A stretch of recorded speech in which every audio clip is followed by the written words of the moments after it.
इस बीच एक और बड़ी खबर आ रही है। ये खबर उदयपुर से है। भाजपा प्रदेश प्रभारी राधा मोहन दास अग्रवाल उदयपुर में है और उन्होंने एक बार फिर से सचिन पायलट पर निशाना साधा है। उन्होंने कहा है कि मेरे खिलाफ हो रहे प्रदर्शन से आहत हूं। राजस्थान की धरती पर यदि उन्हें जरा भी नुकसान हुआ तो उसके जिम्मेदार सचिन पायलट होंगे। युवाओं को गुमराह करके प्रदर्शन कराया जा रहा है, ये बात कही अग्रवाल ने। बोले हैं कि सचिन पायलट के लिए उन्होंने नहीं किया किसी तरह के गलत शब्द का इस्तेमाल। विरोध कर रहे युवाओं से पहले का वीडियो सुनने की अपील की। कहा कि विरोध को कमजोर कहना है राजनीति में आम बात।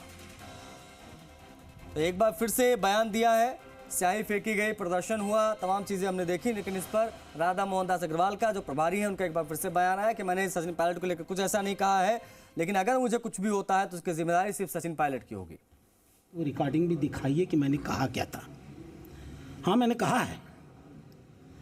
मैंने कहा इस बात को कि सचिन पायलट जी का कोई समय होता था, वो समय खत्म हो गया। सचिन पायलट एक स्पेंट फोर्स है। राजनीति में अपनी विरोधी ताकतों को हम कमज़ोर नहीं बताएंगे तो दारा सिंह पहलवान बताएंगे।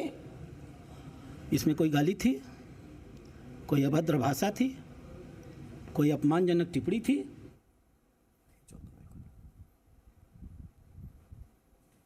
अविनाश जगनावत हमारे सहयोगी कनेक्ट होकर उनसे बातचीत करेंगे। अविनाश,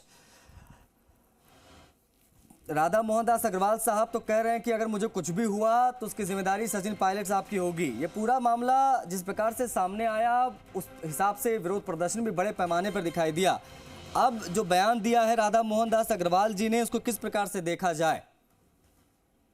बिल्कुल, देखिए, कल जो घटनाक्रम उदयपुर के एयरपोर्ट के बाहर हुआ था उसको लेके वो काफी व्यथित नजर आए। उन्होंने साफ कहा कि युवाओं को जो है वो बरगलाया जा रहा है, उनको सही दिशा दिखाने की जरूरत है, लेकिन उन्होंने साफ आरोप सचिन पायलट पे लगाया कि वो उनको दिशा भ्रमित कर रहे हैं। और साथ ही उन्होंने कहा कि अगर राजस्थान प्रवास के दौरान उनके साथ कुछ भी अप्रिय घटना होती है या किसी भी तरह की कोई घटना होती है तो उसके लिए सीधे तौर पे सचिन पायलट जिम्मेदार होंगे। साथ ही उन्होंने कहा कि भाजपा के जो कार्यकर्ता है, युवा कार्यकर्ता, उनके सब्र की भी परीक्षा नहीं ले, क्योंकि सब्र अगर भाजपा कार्यकर्ताओं का टूट गया तो तस्वीर कुछ अलग होती। देखिए, उन्होंने अपने एक करीब 8 से 10 मिनट तक वो मीडिया से मुखातिब हुए और उन्होंने हर तरह की बात यहाँ पर कही। उन्होंने कहा कि कुछ समय पहले देवराज की हत्या की गई थी, लेकिन युवा कार्यकर्ता कांग्रेस के वो सड़कों पर नजर नहीं आए, उसके हक की लड़ाई लड़ते हुए नजर नहीं आए। अगर उस समय वो सड़क पे होते तो शायद उनको ज्यादा खुशी होती, और यही कारण है उन्होंने कई सारे तर्क दिए और उन्होंने कहा मैं अपनी बात पे अभी भी कायम हूँ और विपक्षी पार्टी होने के नाते हम हमेशा विपक्षी पार्टी को कमजोरी दिखाएंगे। हम ये नहीं कहेंगे कि वो मजबूत है और सचिन पायलट को इसको स्वीकार करना चाहिए। और उनका जवाब जो है वो इस तरह से।